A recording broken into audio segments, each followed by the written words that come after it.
sama-sama kita hormati guru kita, yang mudah-mudahan kita tidak hanya akan mengaku sebagai guru, tetapi yang lebih penting adalah insya Allah kita mengharapkan agar kita diaku sebagai murid.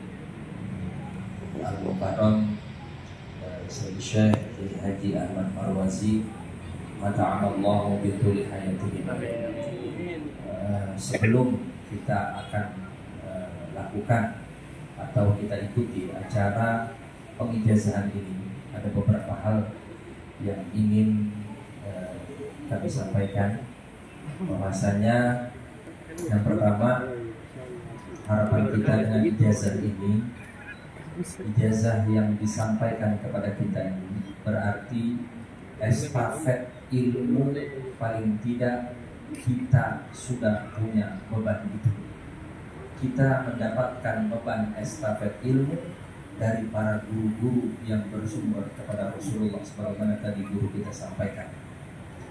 Maka harapan kita ketika estafet ini sudah sampai di tangan kita, ijazah yang akan kita dapatkan, kita mohonkan agar Tuan Guru kita Kiai Haji Ahmad Marwazi mengizinkan untuk kita atau untuk ijazah ini tidak hanya sampai di kita dan kita bisa memberikannya kepada anak keturunan kita. Itu yang pertama.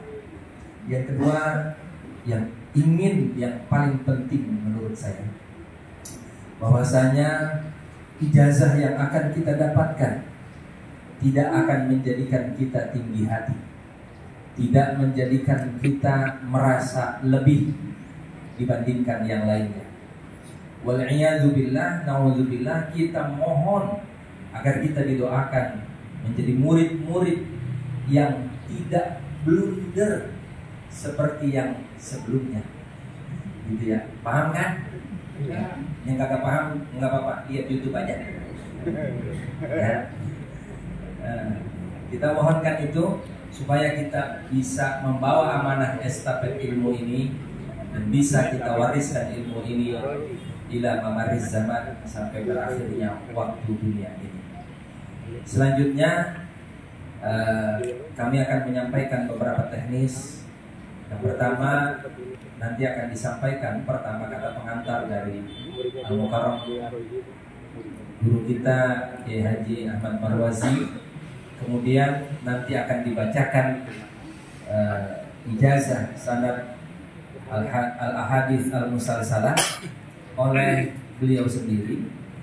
Nah, setelah itu karena ada beberapa kitab, maka akan ada yang mukri, akan ada yang membaca, baik itu paling tidak satu paragraf ini, ya, satu paragraf. Jadi nanti kita akan mendapatkan ijazahnya qiraatan gitu ya.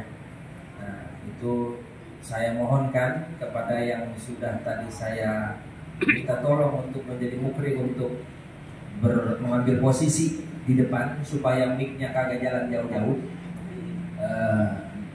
Kemudian nanti setelah selesai dibaca satu paragraf, kemudian guru kita akan membacakan sanadnya dan mengatakan ajaztukum, kita jawab qabiltul ijazah, Fatihah, kemudian dilanjut kitab kedua, kitab ketiga, dan seterusnya.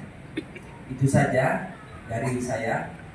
Selanjutnya kita akan dengarkan paparan. Oh ya, sebelumnya ini ada pertanyaan, Jay. Mohon maaf, ada pertanyaan. Yang pertama, ini kayaknya live, Jay. Nah, ini kayaknya live. Itu tuh ada kamera itu jogrok, dia kakinya 3. Itu kayaknya live. Bagaimana? Ini saya bertanya, Kiai, hukumnya seandainya ini ada yang live ini bilang mobil tuh dari sono. Nah, boleh-boleh aja. Alhamdulillah ya. Nah, alhamdulillah. Terus yang kedua, ini kan ada PDF-nya, Kiai. Nah, misalnya PDF itu nanti di-share bagaimana, Kiai?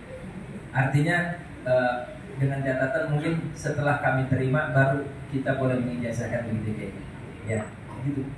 Jadi sudah terjawab. Ini ada beberapa titipan pesanan titipan pertanyaan gitu maksudnya. Itu saja. Selanjutnya mari sama-sama kita dengarkan sambutan sekaligus pengijazahan yang akan dipimpin oleh Tuan Guru kita Al-Mukarram wal Muhtaram Kiai Haji Ahmad Marwazi alaihi falyatafaddal mashkur.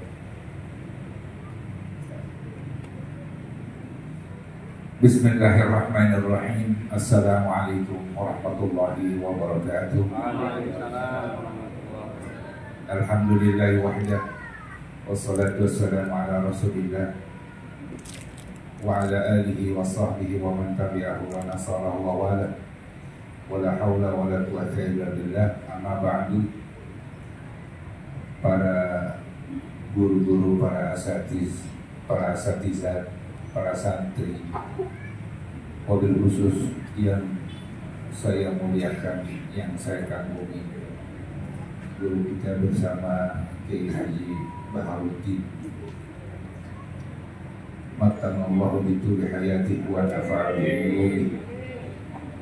Semoga Allah Subhanahu wa ta'ala senantiasa anugerah kesehatan, umur yang panjang dalam taat kepada Allah, dan Allah Subhanahu wa ta'ala berikan kekuatan dalam dakwah, nyampain daripada ilmu bagi kita yang akan menjadikan sebagai penerang jalan kita menuju akhirat.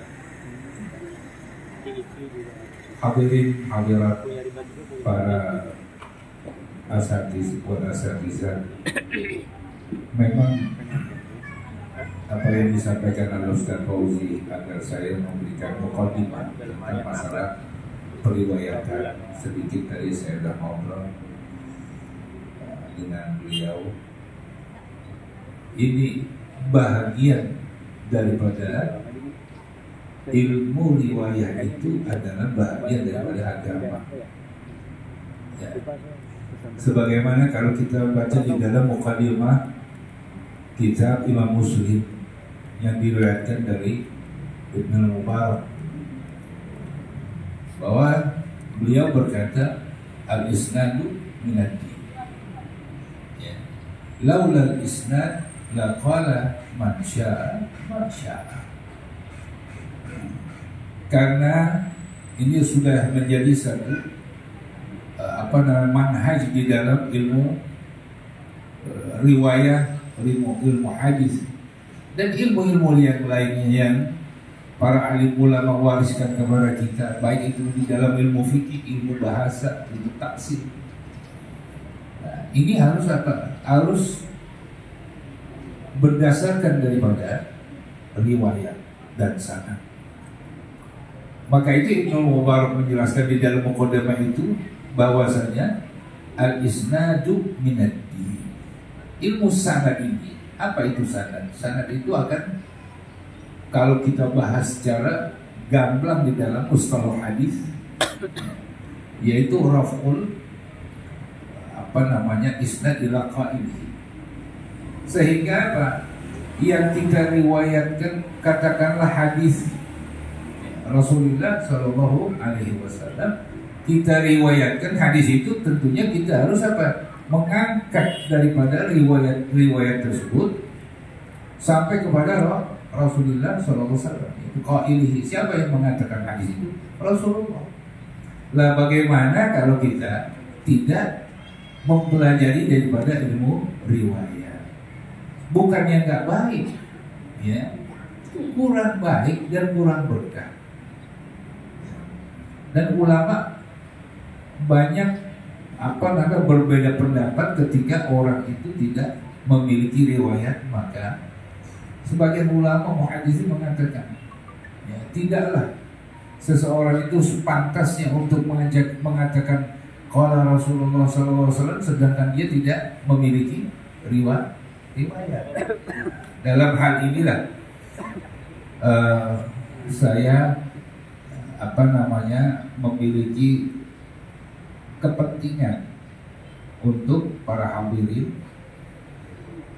ibqa'an lisanad, ya, untuk mengabadikan sanad-sanad ilmu ini yang memang salah satu misinya dari guru kita bersama, yaitu Syekhuna Al-Allamah Al-Mutafannid Syekh Muhammad Yasin Ibn Muhammad Isa Al-Fadani Al-Makki, yang dijuluki sebagai Musnidud Dunia tadi disebutkan oleh guru kita Kiai Haji Baharudin tadi itu memang nggak salah. Apalagi dia pernah dengar dari Al-Maghfurlah Kiai Haji Syafi'i Azami. Kiai Syafi'i Azami itu salah seorang yang sudah dijuluki sebagai faqih, alimun faqih oleh Syekh Yasin. Cuma sayang Kiai Baharudin, biografi beliau tidak terekspos. Jadi saya dipesankan oleh Sayyidina Syekh Yasin untuk membuat kaligrafi ulama-ulama Betawi, yang diantaranya adalah Kiai Syafi'i Azami, orang yang gak pernah keluar negeri tetapi ilmunya melebihi daripada orang yang belajar di luar negeri. Ilmu itu khas, saudara-saudara sekalian ya.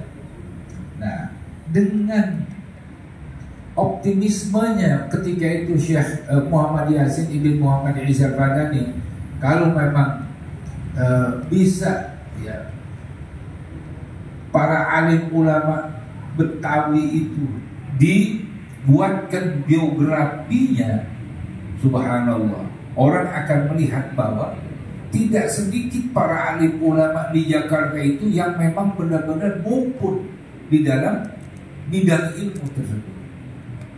Cuma sayang yang diberi tugas yaitu Kiai Haji Marzuki Ibn Ali Shibran Malusi wafat, sehingga tidak bisa ya, mencakup keseluruhan biografi para ulama ditulis di dalam buku tersebut. Dan sayangnya buku itu pun sampai sekarang saya belum lihat. Padahal sebelum saya balik ke Jakarta itu sudah dipesankan untuk membuat ya, biografi para ulama Betawi, yang diantaranya adalah Kiai Haji Mu'allim Syafi'i Azami, kemudian Mu'allim Junaidi Kuningan, Kiai Abdul Razak Ma'mun. Nah, mereka itu satu lifting dengan Mu'allim Kiai Haji Syafi'i Azami. Apa artinya? Bahwa perhatian Syekh Yasin terhadap ya, ulama Betawi dan ilmunya diberikan oleh Syekh Yasin kepada para murid ini untuk apa? Disebarluaskan. Karena apa? Karena banyak orang-orang yang tidak peduli dan tidak memperhatikan tentang ilmu-ilmu riwayat dan ilmu-ilmu sanad. Makanya dengan keinginan Syekh Yasin Ibn Muhammad Isa Al-Fadani ya, menghidupkan kembali masa-masa kejayaan ilmu riwayat dan ilmu ijazah serta ilmu sanad, dia tidak pernah meninggalkan pena ya, dari tempat dia duduk. Itu sepanjang hari dia menulis. Yang kebetulan saya sudah waktu itu ini Kiai Baharudin, saya sudah diberikan mandat, diberikan kepercayaan untuk mentaswid, menyalin dari tulisan manuskripnya Syekh supaya apa? Supaya bisa dicetak.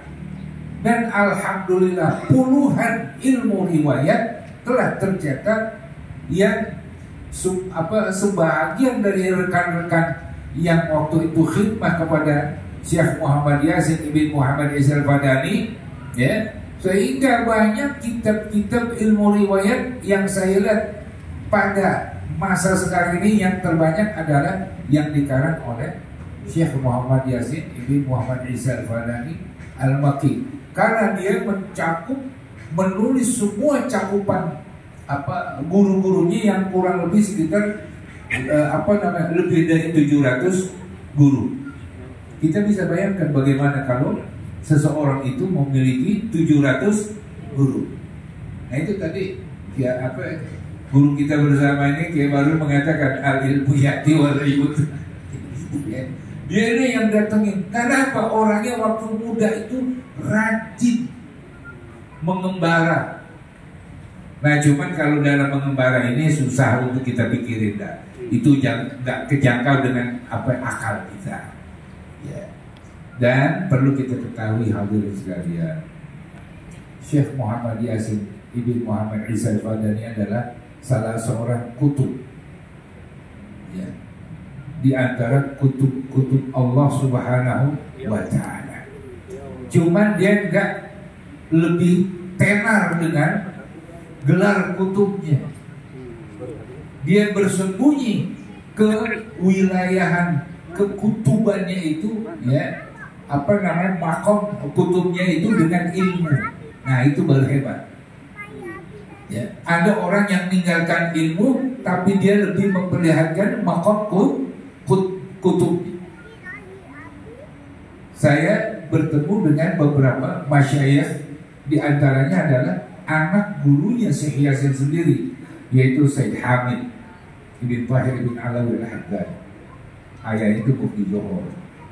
Nanti ada sanad Ihya Ulumuddin di dalam kitab ini, saya mengambil dari beliau. Dia mengatakan ada seorang alim besar, ya, yang dikatakan dia itu istilahnya ini warisan yang terakhir. Pada waktu itu Kiai ada namanya Al-Habib Abdul Qadir As-Segaf. Dia itu sudah dijulukin sebagai Kutubul Auliya. Nah dia mengatakan Habib Hamid Ibn Tahir Ibn Al-Haddad, dia adalah seorang, beliau ini min ahlil kasyaf. Min ahlil kasyaf itu bukan apa yang sekarang yang lagi ramai, bukan. Dia karena orang alim, orang ahli ibadah, anak daripada Mufti Johor. Dia mengatakan saya tidak pernah melihat orang alim yang apa merangkap sebagai kutub adalah Syekh Yasin. Cuma ilmunya itu jauh lebih apa? Lebih dikenal ketimbang daripada martabat kutub. Nah itu dia. Itu jadi kita nggak fitnah tuh dia itu ya. Saya terjaga ya. Orang sekarang kan nyari yang begitu. Kalau sama orang alim tuh lah. Takut diomelin sama Kiai baru di. Untuk punya guru baik banget Kiai baru deh. Ya. Saya nonton kalau baca Al-Hikam itu Masya Allah. Udah jarang orang yang baca Al-Hikam. Nah sekarang kita akan berusaha untuk kalau tugas saya ini kan kayak tali rapi nih ya, rambutan nih nggak disatuin, saya iketin aja udah pakai tali rapi ya supaya nyatu gitu maksudnya ya. Dan itu adalah memang pesan ketika saya tahun 88 pulang ke Jakarta. Syekh Yasin mengatakan begini, sekarang waktunya ente pulang. Saya jadi udah diusir dari Mekah oleh Syekh Yasin. Kenapa? Mengingat umur Syekh Yasin itu ya, yang setelah 2 tahun saya meninggal, saya tinggalkan kota Mekah, dia wafat tahun 90 gitu. Nah, jadi tahun 88 itu dia terakhir datang ke Indonesia dan dia mengutarakan ketika bertemu dengan kolega-koleganya waktu di Mekah, yaitu dengan Tuan Guru Zainuddin yang ada di Lombok.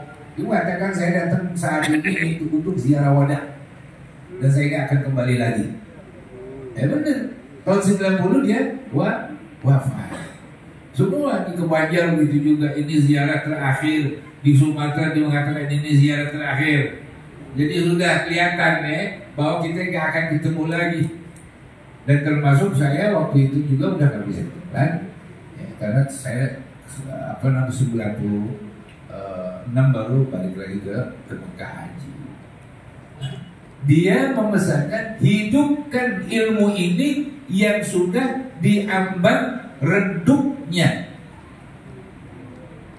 Makanya saya pulang ketika tahun 88 langsung malamnya bikin majelis baca kitab Sahih Muslim waktu itu dengan Kiai Haji Abdul Hamid Ibn Abdul Halim Ad-Dari, salah seorang murid Syekh Yasin Ibn Muhammad Servanadi di Prapanca, bikin majelis yaitu majelis riwayat.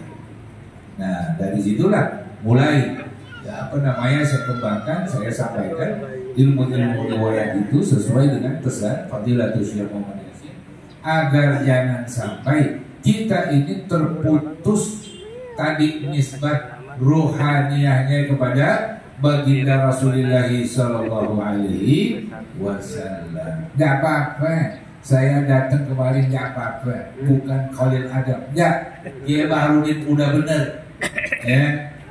Tidak, siapa yang memiliki kesempatan, siapa yang memiliki keinginan, ayo bismillah. Kita nggak pakai antara bawah atas gitu. Tetapi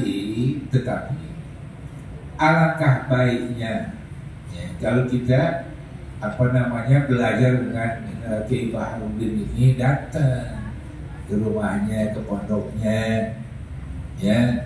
Itu memang pernah terjadi Kiai, waktu Kiai Ali Sibran Malusi dia ngajar jauh-jauh, udah tua. Nah, kemudian kok nggak sebaiknya aja bikin majelis aja di rumah, biarin nanti yang jauh-jauh datang ke rumahnya gitu ya. Nah itu dijelasin tuh yang tadi Kiai baru mengatakan al ilmu yati wala ya. Jadi kita ini harus yukta wala yati. Jadi kita datangin ilmu. Ya, kalau masih gagal nah inilah yang penting bagi kita, bahwa riwayat sanad itu adalah bahagian daripada agama. Kalau kita tidak mengambil itu, nanti orang akan seenaknya ngomong, ya, akan seenaknya dia ngomong. Apa yang diinginkan untuk dibicarakan, dibicarain aja. Ya kan sekarang banyak nih yang begitu tuh. Ya, sholat di di Istiqlal, pahalanya jadi lebih dari 100.000. Memang ada itu. Ada kan baru-baru. Ya, yang pakai topi merah itu. Nah ini udah jauh menyimpang. Karena nggak ada landasan ilmu. Sama siapa diambil ilmu itu?